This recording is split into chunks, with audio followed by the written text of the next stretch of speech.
Bom, então agradecer a presença de todo mundo aí, né? Vou dar um print aqui na tela para saber quem tá, certo? É, Vamos fazer uma aulinha leve hoje, né? Todo mundo aí vindo da ressaca das provas, né? A gente teve uma aula de 1 hora de TCC1 agora, certo? Então vamos adiantando aí na medida do possível aí nosso assunto. Deixa eu só passar aqui. Bom, então, no primeiro estágio a gente finalizou aí, na verdade, essa primeira parte, né, de resolução de problemas. Acho que todo mundo visualiza e me escuta aí, né? E confirma aí, por favor, no chat aí. Certo. Beleza, beleza. Bom, então no primeiro estágio, como eu estava falando, a gente finalizou essa parte introdutória aí de introdução às linguagens simbólicas, né? E a gente não entrou, de fato, na parte de resolução de problemas e busca, na verdade, dentro de inteligência artificial. Então, só recapitulando rapidinho, todo o primeiro estágio a gente falou um pouco sobre a importância, certo? Do entendimento dos problemas, né, da definição dos problemas, e como é que eles são abstraídos por agentes inteligentes a partir desse processo, certo? Como é que eles são interpretados para que possam ser resolvidos. Então, a inteligência artificial, nesse contexto, ela trabalha aí, né, digamos assim, com duas abordagens, certo, teóricas focadas para resolução de problemas a partir do seu entendimento, da sua representação. Nós temos aí a simbólica, né, que eu também já tinha falado na aula passada, na aula anterior à prova, que é aquela IA que ela utiliza como perspectiva de representação dos problemas, né, os signos. Signos são símbolos, certo, que representam o que se utilizam de significados para representar, sejam ações, que no caso são interações, sejam mecanismos de aprendizado, seja a comunicação como princípio maior, né? Então, a inteligência artificial simbólica, ela foca mais a parte de comunicação, entre outros elementos que a gente poderia passar a noite citando aqui. E a IA conexionista, que é aquela inteligência no foco, né? Que atribui para o agente inteligente a capacidade, né, a prospecção de que ele busque um processo de autonomia, de busca pela autonomia. Então, de certa forma, os problemas eles são interpretados pela inteligência artificial nessas duas perspectivas, com o princípio de comunicação, certo? Para abstração, para representação de situações do dia a dia, ou o princípio de aprendizado com foco em autonomia, que a gente também já tinha citado, né? Então, só repassando aqui alguns slides rapidinho, as linguagens simbólicas, né, elas focam, digamos, um contexto, uma descrição de contextos relacionados aos tipos de análise similares àquele que a gente estudou em construção de compiladores. Então, lembre-se que sempre que a gente falar de representação simbólica, a gente está falando de um efeito, certo, que é causado a partir de uma comunicação proveniente de uma interação. Então, muita gente confunde, né, o conceito de comunicação e interação, só que são conceitos que estão entrelaçados, certo? A comunicação não necessariamente ela precisa ter interação. Então, você se comunica com você mesmo, a gente tem essa capacidade. Mas, a partir do momento que você precisa se comunicar com um meio, né, com um ambiente, que é o ambiente de interação, ou com outro agente inteligente, aí sim, a gente vai ter que utilizar do princípio da interação. Eu tinha explicado para vocês até esse exemplo das placas, né? As placas de trânsito, como um exemplo prático, né, das linguagens simbólicas. E para a conexionista, a gente também tem falado um pouco sobre a abordagem relacionada às teorias da busca pela autonomia, né, sejam a partir de modelos que a gente utiliza, modelos neurais nas redes neurais, que no caso vai ser nosso próximo assunto, quando a gente finalizar isso aqui, certo? A própria aprendizagem de máquina, né, alguns modelos de aprendizagem que as pessoas usam, sejam para perspectivas de aprendizagem supervisionada, como também aprendizagem não supervisionada, certo? Vai depender de cada um. Entre outros mecanismos que a gente também poderia passar a noite discutindo, né? E eu finalizei o primeiro estágio exatamente nessa figura que vocês estão vendo aí. Então, quem quiser entender, né, resumir de maneira geral, toda essa teoria que a gente já vem vendo até agora, certo? Observe que a disciplina tem muito assunto pesado, né? Se a gente não tiver. Quem tem métodos de estudo aí, né? Se o cara não tiver um método de estudo adequado para seu estilo de aprendizagem, ele não consegue, primeiro, entender e depois fixar esse conceito no seu no seu currículo acadêmico, né? E aí ela tem esses dois paradigmas que a gente tem falado, né? O paradigma simbólico, que ele desconsidera aí, né, se vocês estão visualizando no mouse, a estrutura física funcional, né, e comportamental do cérebro, certo? E o paradigma conexionista, que já é o contrário. Ele utiliza o princípio, né, digamos, das correntes teóricas, tanto de estrutura física, quanto funcional, quanto comportamental do cérebro, para procurar, né, simular, eu acho que essa palavra aí não é correta, que o livro ele cita, acho que não é simular, acho que é replicar, certo? Que hoje a gente tem essa capacidade de conseguir replicar. E o cérebro ele é o princípio base, né, ele é o princípio principal. Exato, uma abordagem conexionista, sim. E o cérebro ele é uma estrutura principal pela qual a gente tenta abstrair esses conceitos, né? Seja um conceito físico, certo? Então, existem aí vários modelos, né, teóricos de redes, né, de nodos, né? A própria rede Bayesiana, as redes Bayes, as próprias redes neurais convolucionais de uma ou duas camadas, elas são modelos teóricos que tentam abstrair a física do cérebro, né? A gente trabalha com o processo sináptico, cadeia, ou gatilhos energéticos. Então, esses gatilhos energéticos, eles formam uma grande rede, né? Até a própria teoria dos autômatos, básicos dos autômatos, ela se baseia na estrutura física, certo? Então, não é à toa que a gente tem muita teoria aí. O próprio Turing, né, ele contribuiu ao longo das suas pesquisas essa visão que a gente tenha. A funcional, porque na verdade você vai ter que interligar, certo? Esses nodos, e esses nodos, eles vão ter que ter uma regulação, né? Então, pegando aí novamente o que eu te falar de Turing, né? Pega a máquina dele, né, que a gente tem, entre os estados de reconhecimento da máquina, a gente tem regras de transição a partir do princípio da linguagem. Então, a linguagem ela vai possibilitar que a gente tenha nessa percepção do dia a dia, certo? Então, você perceber a partir da habilidade cognitiva ou metacognitiva também não deixa de ser uma interação, que também não deixa de ser uma comunicação, certo? Então, o conceito simbólico, o conceito conexionista, eles se entrelaçam muito no outro, né? Não tem como você perceber sem você se comunicar, certo? Seja fisicamente, mentalmente, certo? E por aí vai. E o cérebro ele é formado por essa estrutura complexa, quando eu estou passando o mouse aqui, que a rede neural ela tenta simbolizar, certo? Com esses dois princípios, a partir de um neurônio biológico, né, que a gente vai falar mais para frente no próximo assunto, e posteriormente a partir de uma abstração, certo, de camadas, que é o que a rede neural ela tenta consolidar. Mas esse processo, digamos, de comparação, né, entre a simbólica e a conexionista depende da forma pela qual a gente organiza ou dispõe esses elementos. Então, digamos assim, uma teoria básica para que a inteligência artificial ela consiga abstrair essas duas visões é a partir do processamento de linguagem natural, né? Que é, já até tinha falado em algumas aulas anteriores, que é uma grande área também da inteligência artificial, certo? Que também está incubada e possibilitar que a gente tenha esse princípio, né? Quem é que estuda processamento de linguagem natural, o Natural, né? Language Process, que é uma grande área de IA. Aí vai depender da interação que você queira. Se for para uma IA simbólica, né? A maioria das tecnologias atuais que dão assistência, né? Assistividade, que dão execução de ações, que dão interação ou suporte à interação, elas trabalham com essa. Fala, José. Elas trabalham com essa perspectiva. E a gente também tem, no caso, nós também temos uma NLP, certo? Que ela é cognitiva. Sei lá, você quer trabalhar com sensores, né? Se vocês puderem me dar exemplos aí também seria importante. Acho que a gente até teve uma aula só sobre isso.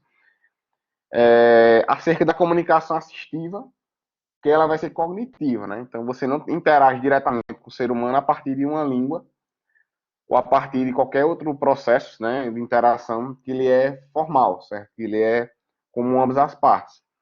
A gente tem aí tecnologias de detecção, né, detecção de padrões, tanto, sei lá, de física quanto de química, né?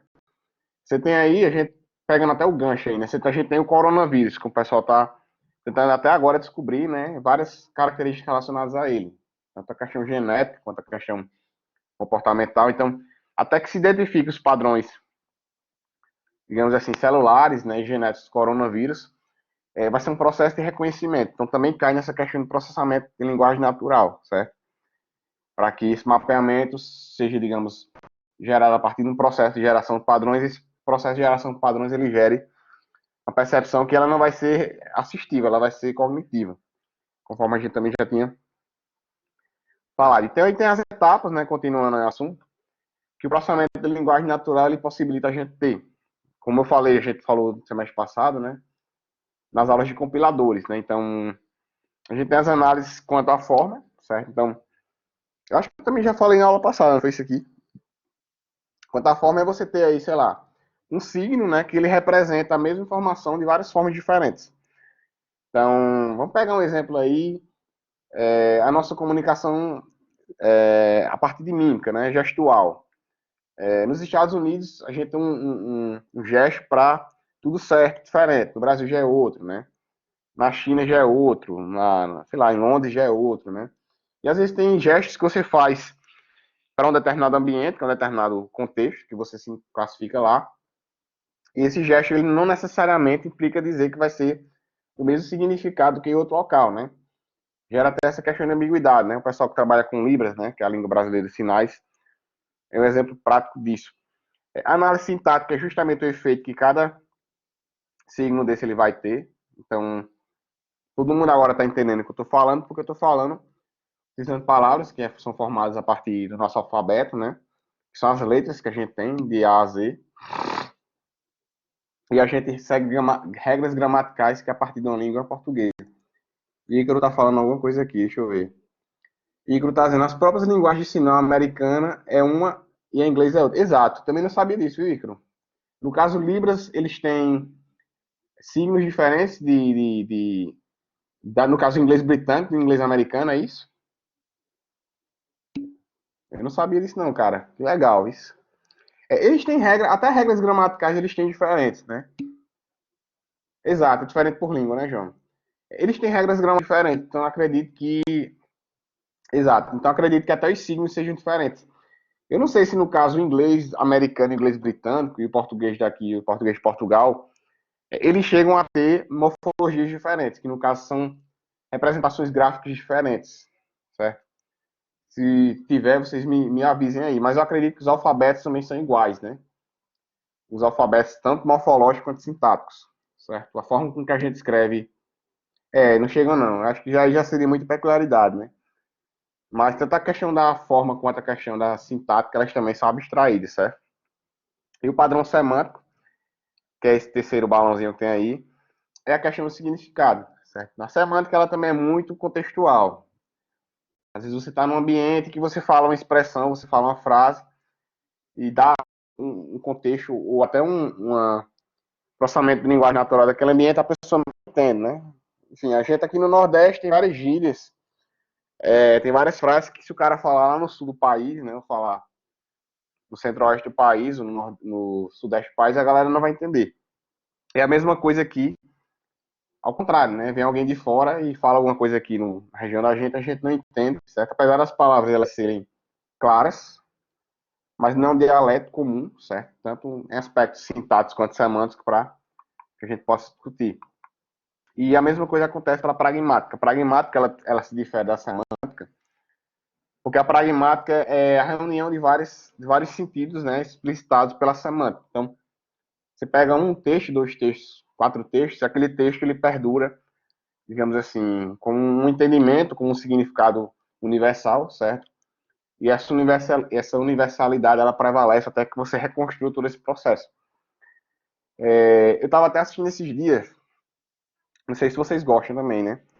A Netflix, ela bota e tira vários filmes. E esses dias eu tava reassistindo, já assisti várias vezes, a trilogia da Múmia, né? Então assisti os dois primeiros filmes. E a gente tá assistindo o filme, presta muita atenção nos detalhes, né? Então, quem gosta de filme medieval também, quem gosta de filme aí que tem cenários aí de comunicação, a gente percebe vários símbolos ali, né? Então, daqui que esse processo de configuração de linguagem seja refeito, ele demora. Então, pode existir daqui a 5, 10 mil anos aí, certo? Uma reformulação total, certo? Ou parcial do que a gente já tem hoje. Não é impossível, não. Se naquela época já existia, né? E teve esse processo e resistiu, então a gente também pode repassar por esse processo novamente. Eu vou passar aqui que a gente já falou, né? Então, entrando de fato aí na parte de resolução de problemas e busca, eu faço uma afirmação aí e faço uma pergunta após, né? Então, só lendo aqui. Eu falo toda a abordagem que a gente já falou, sobre entendimento da formação de significados, é fundamental para identificar e tratar a interação e a comunicação e as entidades em ambiente, exatamente. Então, por quê? Porque a gente tem, no caso nós, né, seres humanos, e o ambiente que a gente vive, todo mundo tem muita disparidade, certo? É tudo muito heterogêneo, é tudo muito diferente, dinâmico e evolutivo, certo? Nós mesmos, já falei algumas vezes em sala de aula, nós mesmos mudamos todos os dias, né? Se você tirar uma foto sua hoje, sei lá, são 8 horas e 38 minutos, e tirar uma foto sua amanhã no mesmo horário, você já vai estar diferente, certo? O ambiente, ele também já vai estar diferente. A gente se viu, eu vi vocês tem quase 2 meses, praticamente, né? Então, se todo mundo se reencontrasse agora, todo mundo iria fazer um processo de reconhecimento de todo mundo novamente, né? Eita, fulano engordou, eita, fulano tá mais magro, fulano tá assim. Então, é muito dinâmico, certo? Então, a comunicação, ela também precisa ser estabelecida, ser padronizada, porque essa dinamicidade, ela possibilita que a gente regule nossos processos, sejam simbólicos, sejam cognitivos, certo? Então, a gente precisa de um padrão ali, que esse padrão ele seja mantido para que todo mundo consiga se regular, certo? A regulação, ela responde essa pergunta aí. No segundo ponto, aí eu boto aí, né? Os agentes, por exemplo, ao desempenhar suas ações, podem não completar parcialmente, totalmente suas ações. É uma das características que a gente falou. A ação do agente, a comunicação do agente, a interação do agente, certo? E por aí vai. As soluções podem ser suficientes para os problemas que a gente pode resolver para determinadas situações. Aí nós estamos passando exatamente por esse terceiro ponto aqui. Quem de vocês aí, né, quem quiser botar no chat, reformulou sua forma de assistir aula? Quem está assistindo aula aí, por exemplo, aí, sei lá, sentado na cama, sentado numa mesa, ou com um copo de café na mão, ou lanchando, né? Ou cuidando do filho, né? Ou assistindo televisão. Ou tá só ligado no computador, não tá nem olhando, tá só me ouvindo, certo? Então, já vejo que já foge, né, da rotina da gente. E a mesma coisa para a gente que é professor também, certo? Então, qual o problema? O problema é eu ministrar a aula nesse exato momento e o problema é vocês assistirem a aula. Vocês estão entendendo? E o que foi que a gente, digamos, mudou ao longo desse tempo? A busca por justamente construir processos, né, e mecanismos de solução para que a gente consiga subsidiar, certo? Digamos assim, o atendimento para que esse problema consiga ser resolvido. Então, no nosso dia a dia, a gente costuma passar por situações que às vezes os problemas eles são até iguais, mas as soluções precisam ser diferentes. Então, é mais ou menos nessa perspectiva que a inteligência artificial ela trata de buscas. Então, você tem o mesmo problema, mas diariamente ele vai mudando a sua solução por conta justamente das pessoas mudarem, dos ambientes também mudarem. Então, é a primeira vez que entrei em sala na graduação, na academia, certo? No ensino superior, em 2010. Então, agora em setembro de 2020, eu completo 10 anos de sala de aula. E nunca na minha vida imaginei passar por uma pandemia mundial. A gente vê nos filmes aí, né? Um mês antes da gente entrar em modalidade home office, eu assisti o filme. Eu acho que foi G.I. Joe, o filme que eu assisti. Tem um filme aí que eu assisti recente, que é numa pandemia também. Bem, bem legal o filme. E assim, ironicamente, cara, deve ser surreal passar por isso. Aí foi quando tirou essa bomba do coronavírus, né? E os problemas continuam os mesmos, que é comunicar, realizar um processo de comunicação com vocês eficiente, certo? Lecionar de maneira suficiente, pode ser esse, viu, Ícaro? Avaliar vocês de uma maneira eficiente, fazer a devolutiva de uma maneira eficiente, e agora, né, a partir de hoje, talvez planejar as bancas de vocês de uma maneira eficiente. Então, vocês têm noção, imagina aí, faça uma reflexão agora. Vocês têm noção de como é que vai ser o professor de vocês planejar, acho que é Contágio mesmo, o Pajé no filme. O professor de vocês, ele planejar quase 50 bancas, com várias pessoas diferentes, em vários horários diferentes, e as pessoas terem que gerenciar isso, tudo funcionar, e a gente obter todo o output, que são todas as informações, isso está tudo redondinho funcionando, imagina a complexidade disso aí. Que já era um problema que já existia, né? Problema que eu estou falando não no sentido pejorativo, mas numa situação, um fenômeno que acontece que se caracteriza em um cenário, né? E eu já tinha, no caso, a instituição já tinha a solução, né, que era o nosso processo de avaliação de bancas, né, TCC, e agora a gente tem o mesmo problema, só que a solução vai ter que ser diferente. Vocês estão entendendo? Então, eu, nesse momento, agora estou buscando uma solução que, mediante a situação que a gente está passando, situação, quando eu falo, não é do corona, né, mas todo mundo trabalhando de casa, e todo mundo tem limitações de internet, todo mundo tem limitações de moradia, todo mundo tem limitações de acesso, e a gente conseguir contornar esse problema de uma maneira eficiente, certo? Então, é mais ou menos nessa analogia que eu faço que a inteligência artificial ela trabalha com essa questão de resolução de problemas e buscas. Dadas as variadas situações de um determinado tipo de problema, dados os variados agentes, dados os variados ambientes, quais são as possíveis formas que a gente tem de tentar resolver esse problema? Então, se nós tivéssemos um agente inteligente, talvez ele não fosse capaz, certo, de, enfim, por suas limitações de configuração, de conseguir resolver esse problema. Mas como a gente é ser humano, a gente consegue ter um respaldo de aprendizado, a gente consegue ter um respaldo de experiência, ou até um respaldo de conhecimento para deduzir possíveis soluções que resolvam aquele problema. Então, eu imagino que uma ferramenta X possa resolver o problema, mas ela também pode não resolver. Certo? Então, é mais ou menos por aí que a gente tenta discutir, né? João tá botando aqui, recomendo esses documentários da Netflix. Eu não vou assistir não, viu, João? Porque aí o cara já vê todo dia na televisão. Mas se vocês tiverem dicas de filmes aí da Netflix, podem deixar no chat. Exato. Porque quando for mais tarde eu assisti um para dar uma relaxada, certo? É... Massa. Aí no quarto ponto eu boto aí, as ações podem levar a estados indesejados, né? Também, tais quanto os estados desejados, a gente também pode ter estados indesejados. Vai depender, na verdade, da eficiência. Massa. Peter Blinds, né? Vai depender do teste que a gente solucionar aquele problema. Então, digamos de preto é velho. Então, quando a gente caracteriza com a gente não pode conseguir sobressair as situações, porque o seu conhecimento é limitado, a gente justamente está falando sobre os problemas. Eu acho que ficou claro para vocês, né? Essa questão de problemas e buscas. Essa lógica aí, certo? Nós criarmos várias formas diferentes de resolver problemas, dados, né? Situações e ambientes e agentes que também podem variar, né?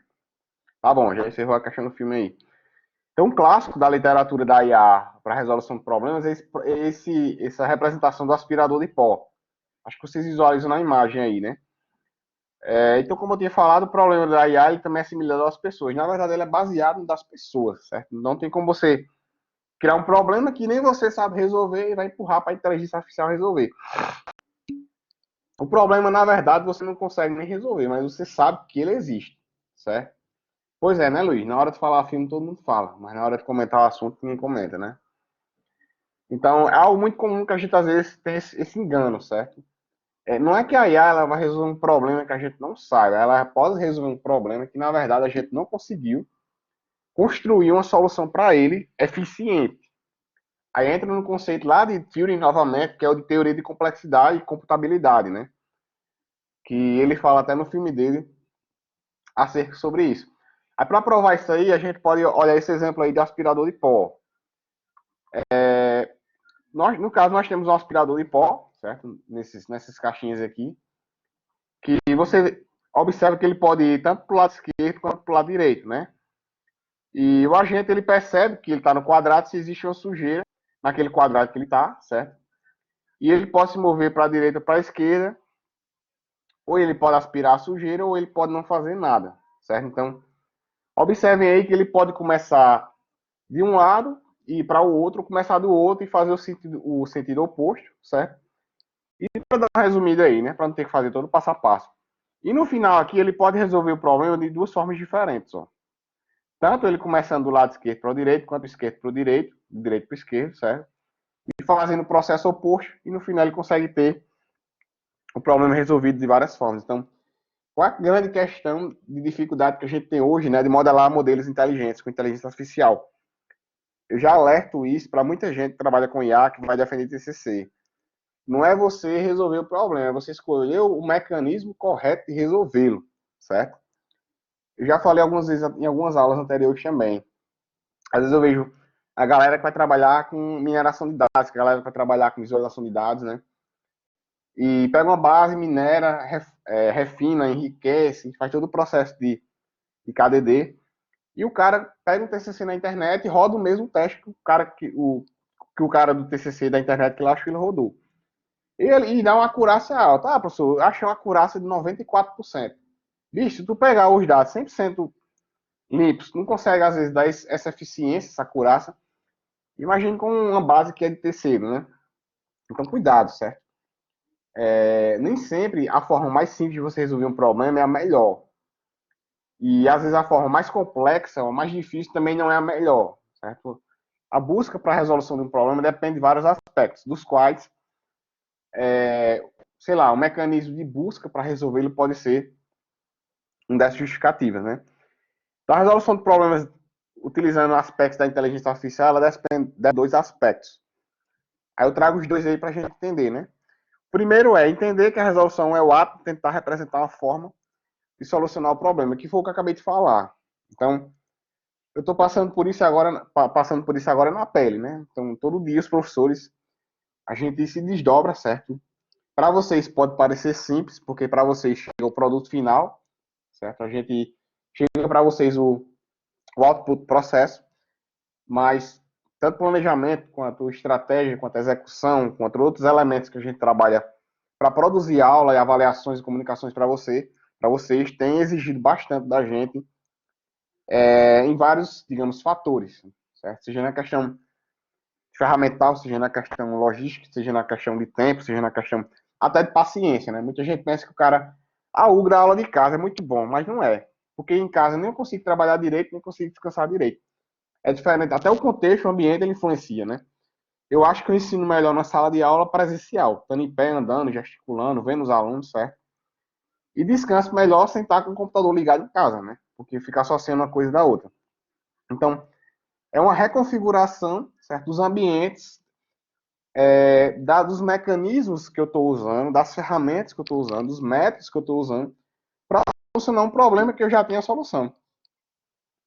Também, feedback em tempo real é importante, Danilo. Mas, assim, até para eu conseguir ter esse feedback em tempo real também é complexo, porque eu vou ter que refazer o processo, tá entendendo? Então, uma característica importante até que você lembrou, né?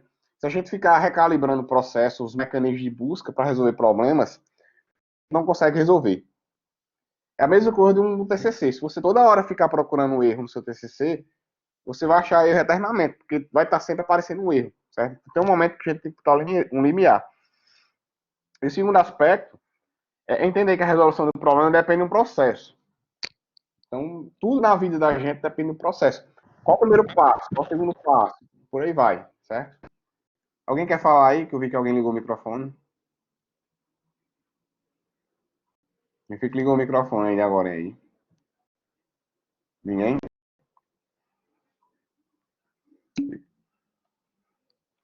Fale, Paulo. O que você deseja falar, jovem? Fica à vontade.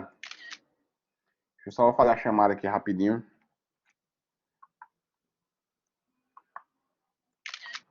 Foi. Beleza. Então, aí lá embaixo, certo? Quando eu tô. Vai encher os 250 GB do iPhone de quê? Essa memória. iPhone de 256 GB é coisa de rico, rapaz. Não é pequenininho, só tem 32. Então, aí entrando nesse último tópico aí, a gente justamente está falando da busca, né? Que ela nada mais é do que a especificação desse processo de encontrar a melhor solução.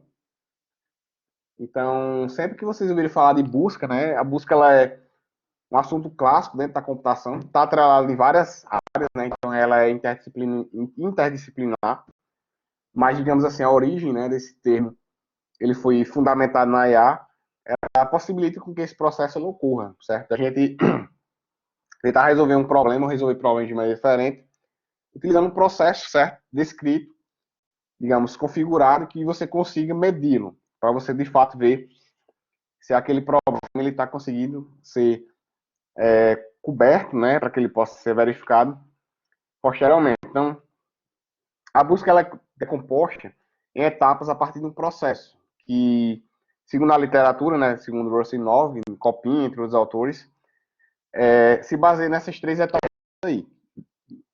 Então, a primeira é você ter um objetivo, né? Pessoal que trabalha aí com games, né? Não sei se algum de vocês vai trabalhar com games no TCC.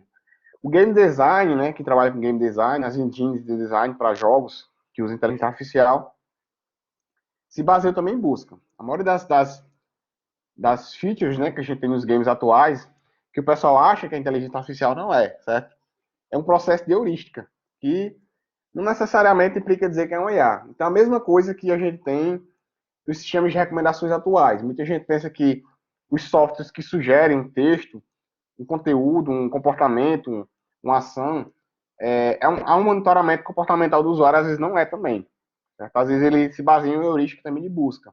Ele monta o modelo e a partir daquele modelo ele estabelece objetivos que são graduais. Então, sei lá, esses softwares de aprendizado de línguas é um exemplo clássico, certo? Câmeras de celular que a gente tem, né, que você não utilize de modelos de inteligência, mas de modelos de busca para ter a melhor função da imagem, por aí pode variar. A própria busca, né, que é você executar, que é esse segundo item aqui, certo?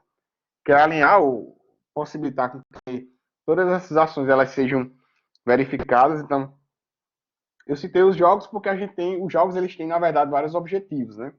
O agente do jogo ele tem vários objetivos, mas até as tarefas que a gente faz também no dia também podem ser, digamos, canalizadas nesse princípio.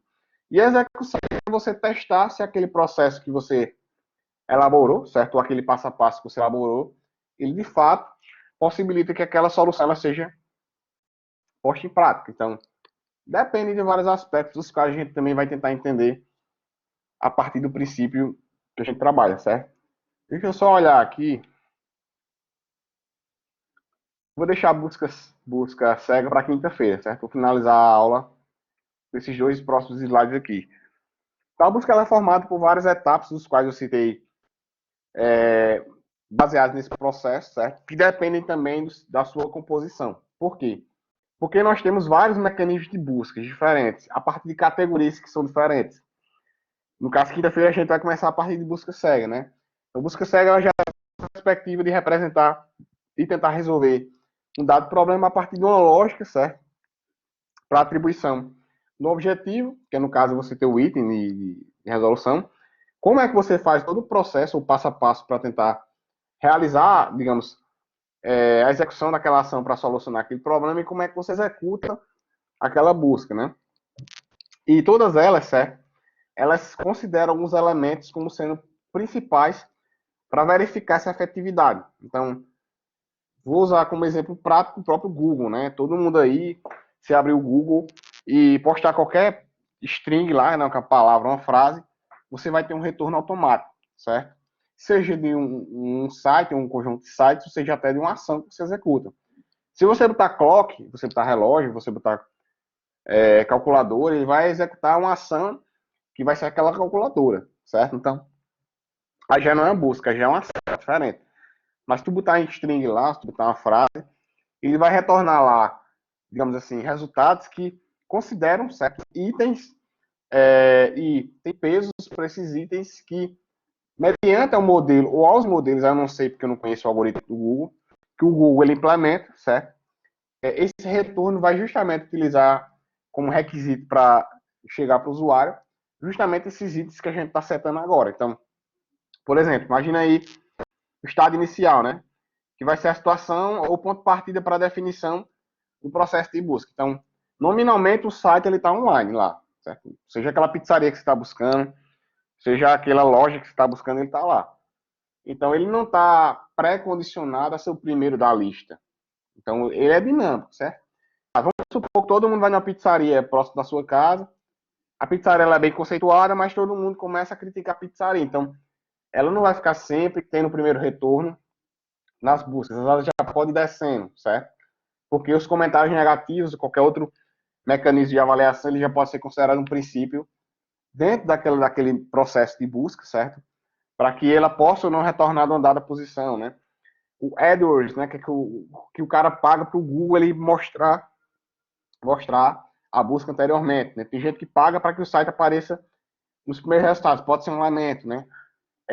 A distância que você está da pizzaria também pode ser outro elemento. Enfim, existem vários itens que, quando integrados e quando verificados mediante, né, uma entrada, né, dado um problema que o usuário ele quer, o problema pode ser só a palavra, o problema pode ser só a frase, pode ser, enfim, outras configurações, eles vão ter esse retorno. Então, aí já vai depender de ações ou de funções sucessoras, né? Quais são os passos que a gente precisa executar para que o problema, no caso, para que a busca ela resolva aquele problema. O teste objetivo, no caso, você testar se dados os elementos que você implementou, eles estão retornando o que você esperava. Então, se eu paguei para minha pizzaria ela aparecer nos primeiros resultados do Google, certo? O Google ele vai ter que utilizar métricas ou valores que, quando eles calibrem naquelas variáveis, ele justamente traga esse retorno para mim. E esse último aí, que eu acho que é o mais importante, certo? Que é o mais prático para todo mundo, né? Para mim e para vocês, que é o custo. O custo, né? Ele é muito, mas muito relativo. O custo ele pode ser tanto quantificável quanto qualificável, certo? Mas, sei lá, 99% das vezes a gente usa quantificável, né? Seja sei lá, no GPS o vetor distância, certo? Seja, enfim, pegando aí o próprio Google como exemplo. O Google pode ser um vetor relevância, certo? Nas redes de computadores que a gente tem, o vetor de saltos, né? Me lembra aí como é que a gente chama o vetor distância entre os roteadores, que deu branco agora. A gente tem no RIP, se eu não me engano, são 16 saltos, né? E se o RIP ele der mais de 16 saltos numa rede para roteamento, ele já considera como se o pacote tivesse sido perdido, né? Então ele já é um vetor distância. A palavra era essa. É um vetor distância que ele usa entre os roteamentos, certo? Então deve ter métricas também que ele considera uma boa ou uma não rota para ações que ele se emprega, né? Uma série de outras implementações que a gente também pode ter no nosso dia a dia. Então, essa definição, essa formalização de um modelo, que esse modelo ele calibre, certo, o nosso retorno quanto à resolução do problema, aí sim ele pode ser considerado como sendo uma busca, né? Então, aí tá só o exemplo para a gente finalizar a aula de como é que seria essa implementação no próprio aspirador de pó, né? Que foi esse primeiro exemplo que eu trouxe para vocês. Ainda agora, qual a graça aí, hein, José? É da piada de Danilo, né? Acho que sim, né? Então aí nos estados, ó. É o delay, né? Demorou um bocado mesmo. Foi o que o João postou aqui. Não vou nem ter medo de. Pois é, já pensou se o cara não botar uma pedrinha escorando, hein, João? Esse carrinho da Apple aí, hein? Me sai bolando aí, cair. Então, pra finalizar a aula aí, certo? É verdade. Aí vamos enquadrar aí. Certo? Estágios, no caso, você teria 8 estágios, né? O estágio inicial poderia ser qualquer um, dada a posição que ele conhece. As funções sucessoras e o custo que ela utiliza aí é um passo. No caso, cada passo custa um, certo? Eu até esqueci de falar, mas na própria usabilidade, né? O pessoal que trabalha com IHC, com X, é o percurso cognitivo, né? Heurística de Nielsen, teoria de grafos para usabilidade também, certo? A gente também pode trabalhar em vários níveis, tanto no nível visual, quanto no nível de engine, quanto no nível também. É questionável que trabalha com teste de software, né? Seja com TDD, seja com JUnit, ou essas metodologias de verificação, prescrição de casos de teste também, certo? Então vai depender bastante. Então, busca ela é algo bem interdisciplinar dentro da computação. Na quinta-feira, eu continuo aqui de busca cega, certo? Aliás, eu começo de busca cega. E para TCC1, né, para quem veio para a primeira aula, a gente continua a partir do item 4 lá do slide. Tá já? Então, desejo a todo mundo uma boa semana. Vamos com tudo aí, certo? Nessa reta final aí de período. Eu acho que tá legal, certo? Dani, então espera a galera sair, tu fica na sala aí, beleza? Se vocês precisarem de mim aí, certo? Só mandar mensagem que eu estou à disposição de vocês. Então, boa semana para todo mundo aí e valeu. Quem precisar falar comigo, espera no final da aula aí, a galera sair que a gente fala aqui na sala, beleza? Que eu vou encerrar a gravação agora e a gente vai ficar informal aqui. Valeu!